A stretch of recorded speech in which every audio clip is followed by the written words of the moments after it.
Hey, what's up, guys? It is OGC here. Today, we're coming at you with another Hero Spotlight. Today, we are going to be going over the Blue Smurf himself, Baelrog. So, before we get started, if you have not subscribed to the channel already, please subscribe. If you have subscribed to the channel and you like what you see, please hit the big thumbs up button. It helps us out here. So, to jump into Baelrog, he is a gladiator, he is a tank, he is a beast, and a staple for pretty much every army. I can't think of a single time for PvP that you would not place him. He has his place in the Void, where he is very good in the Void itself. So let's talk about the man, the myth, the legend, and the chieftain, Balrog. So for equipment, this is not ideal. I only have one dragon set completed, so I would run the dragon set, which offers damage mitigation. However, I don't have it, so I have to go with the flawless Teutonic Axe. Damage mitigation is the name of the game. So we want to go with damage mitigation. So if all you have is a Teutonic Great Axe, go with the Teutonic Great Axe. If you do happen to have, where is it? A completed dragon set, that would also be very beneficial to him for the additional damage mitigation. For a secondary weapon, you have a variety of choices. I suppose you could go with an attack speed increase one. I don't think that's best. I do go with the Steam Gear Pummeler. You can go with different specialty ones depending on what you're going up against. You could go with something that increases damage against mech units if you're fighting mech units. If you're fighting against a bunch of spiders and lich, you can switch to the Hammer of Zeal, etc. The Sultan's Fist is also another good balanced item between might and stamina. But for me, I run with the Flawless Steam Gear Pummeler. For the other items, for the helmet, ooh, that's actually better. I'm going to switch it on over. Go with whatever gives you the most in command. If you do have the full dragon set, go with the full dragon set. As far as accessories, I am going with the flawless lithiometer, just because it looks cool and I have a bunch of them. But ideally, you will make a flawless wand. This could help out, especially if you're going up in Indomitable Spirit, because it gives +1 to that skill. Going with the earrings could also help because it increases the hit chance, but really it's up to whatever you decide. It's important to know that with Balrog, he is very versatile. He can perform many different roles, and because of that, his equipment is pretty spread out. You can equip him to fit the role that you assign him. So I pretty much just want him to be a tank. That's all. And just because I'm doing something, I gotta put it out there, does not mean that it is best. It's just what I'm going with. Full disclosure, Baelrog is not a hero that I'm super confident with myself. But I'm definitely feeling more comfortable with him now.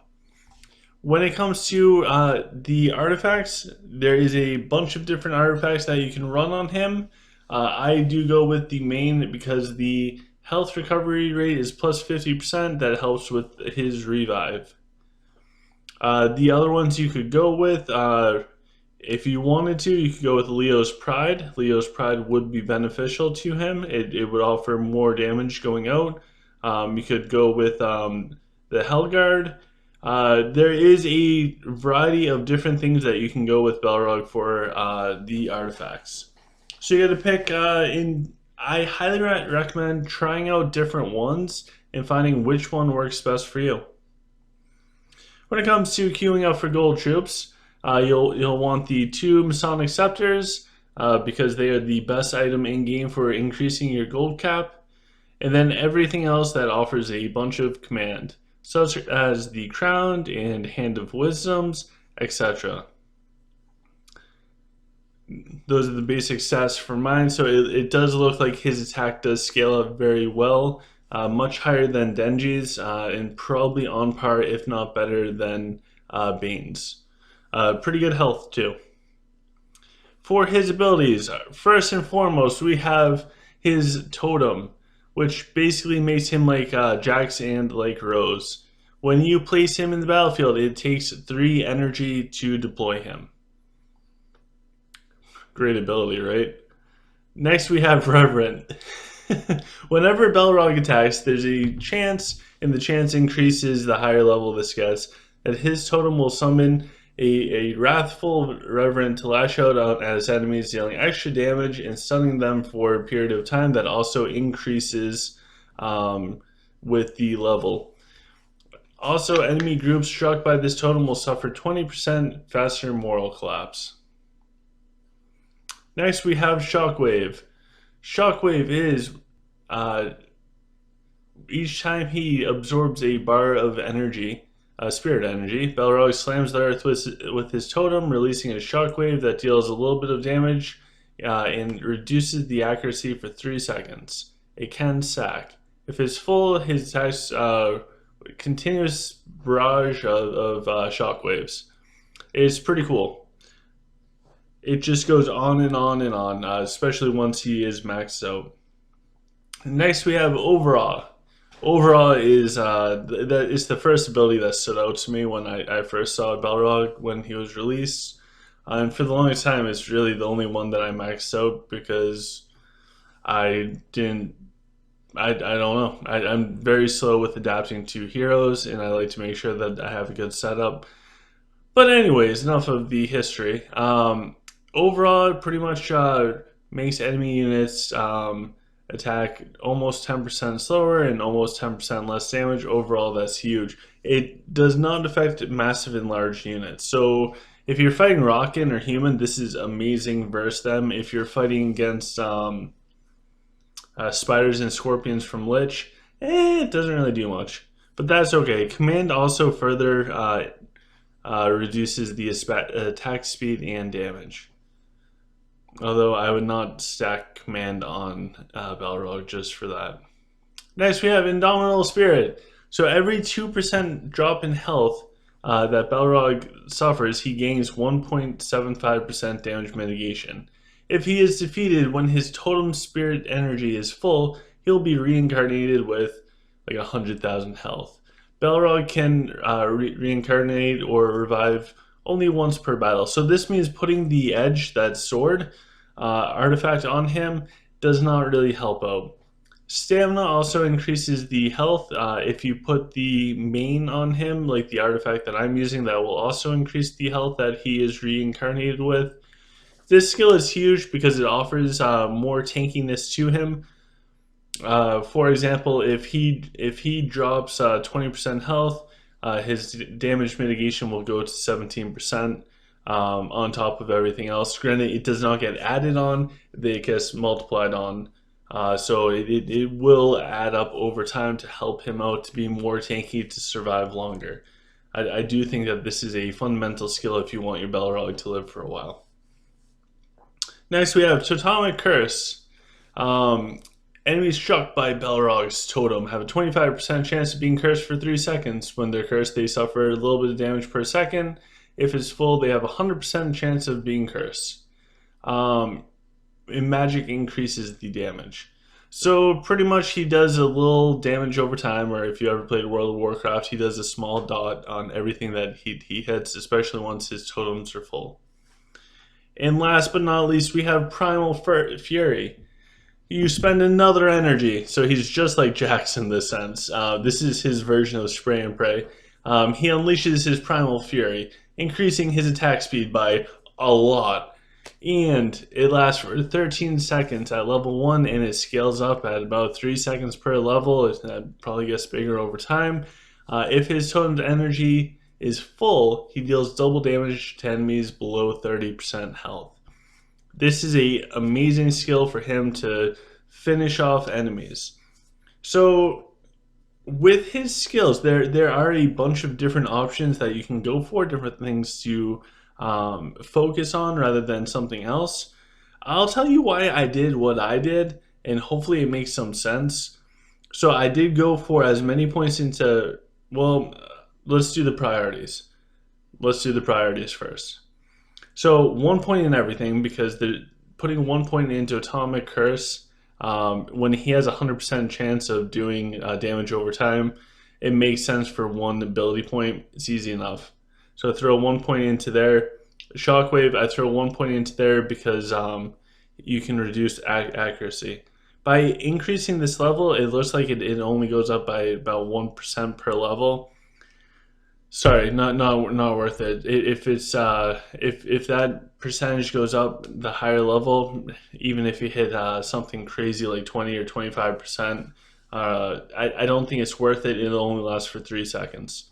So I did not focus on that, but I did throw a point in because one point for essentially reducing their accuracy by 11%, or reducing their overall damage by 11%. Totally worth 1 point. Beyond that, I don't think it's worth it. For me, at least. Indomitable Spirit, as I mentioned, I want him to revive. I want him to revive with as much health as possible, and I want as much damage reduction as possible.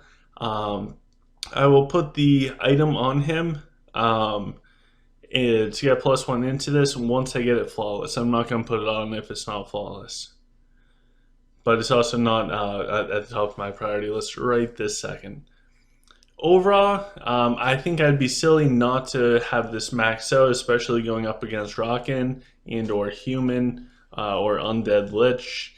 I think that this is so important. Pretty much any of the major backline damage dealing units are medium size, which means that they'll be affected by this. So anything for Rockin' besides the turtle. For Sliff, they're archers. They'll take reduced damage, or it will reduce them. Not only will they attack slower, but their damage will be slower. So it's really more than 10% overall that it affects. Versus Lich, their warlocks have the highest damage, so it will reduce them. Dwarf, blasters, and snipers will both be affected. You get the point. It can be very useful to reduce damage from the high damage dealing units. So I'd be silly not to do that. So I did go with Reverend, and I did go for as much as I could. Once my Baelrog is level 60, this will be level 8. But that's going to be once I'm level 60. And the reason why I chose this is he has a 1 out of 5 chance, slightly over that, is between 1 out of 5 and 1 out of 4, to stun enemies for 3.2 seconds. So I guess it was between Reverend and Shockwave, which reduces accuracy. So once he gets his spirits full, he can do this continuously, which that's really cool. That's awesome, and it will reduce accuracy by like 11, maybe 20%, depending on the level. So reducing that overall damage by, let's call it 20%, consistently. When it comes to the with Reverend, if they're stunned, then there's no percent chance other than activating that stun, but they're just stunned for 3.2 seconds, meaning they're not going to do any damage. So that's why I went with that. Might also affects it, which is huge. You could try Shockwave if you wanted to. I just I don't like it. I know it can stack up, but I rather stun units. That's just me personally.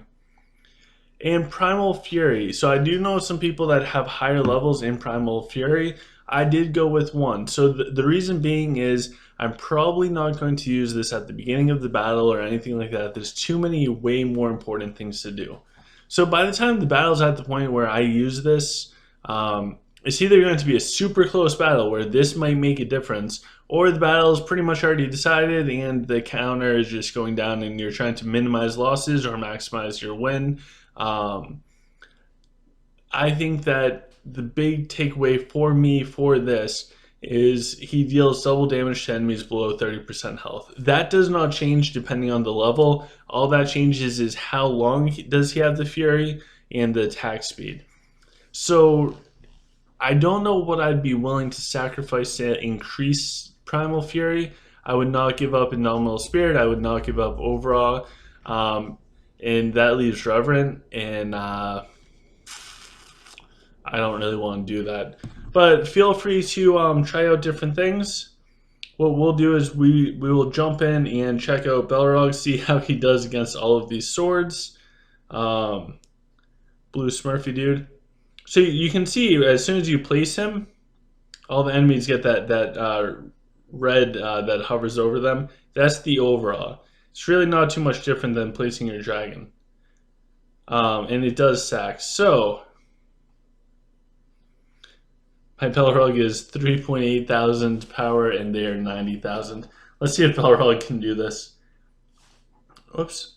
As Balrog attacks and everything, he'll slowly build up the spirits. You can see his abilities coming down and stunning around him. That is his Reverend. The shockwave came out. That was awesome. You could see it coming out and infecting people. His spirit is slowly building up, so he's up to 3. Once he's at 5, if he dies, then he will become resurrected and come back. So I am getting slightly bored watching this, so I'm going to hit the Primal Fury, where his attack speed goes up by 100%, and yeah, he just turns full man mode and smashes everything. So right now, if he does die, he will be resurrected. Baelrog is a very good tank. His overall is important, and he can do some good damage to the backlines. His stuns are super useful. It's a really good utility. His shockwave with the accuracy debuffing, especially when it stacks, can also be very helpful as well. At the end of the day, Baelrog is a wonderful hero. You can get him without having to spend any money by going into the hero chest and purchasing him that way. I would rank him kind of in the middle. I would not seek him out if you don't have too many heroes at the beginning, or we're just starting out. I would not necessarily seek out Baelrog. But once you get some really important staple heroes, like whatever is race specific for you, once you get those, and you also start getting things like Elena and Cleo and Jax. If you can't afford Jax, stick around for our giveaways. And once you start getting those types of heroes, especially Cleo and Elena, those two are huge for any army, and probably arguably talk now, especially if you want to use a turtle. So once you get those staple heroes that will benefit every single army because they're just super important and huge, then I think about getting Baelrog. So that is Baelrog Spotlight. If you guys got anything out of this video, smash the like button. If you did not get anything out of this video and you hated it, smash the like button. Make sure you subscribe so that you can come troll my other videos. I don't care if you love me or hate me. I just love putting out stuff for you guys. I hope you guys have a wonderful day, and tomorrow we'll actually look at the next stage in Void. Then I think we'll hop back into Hero Spotlights for a while. Have a great day, guys.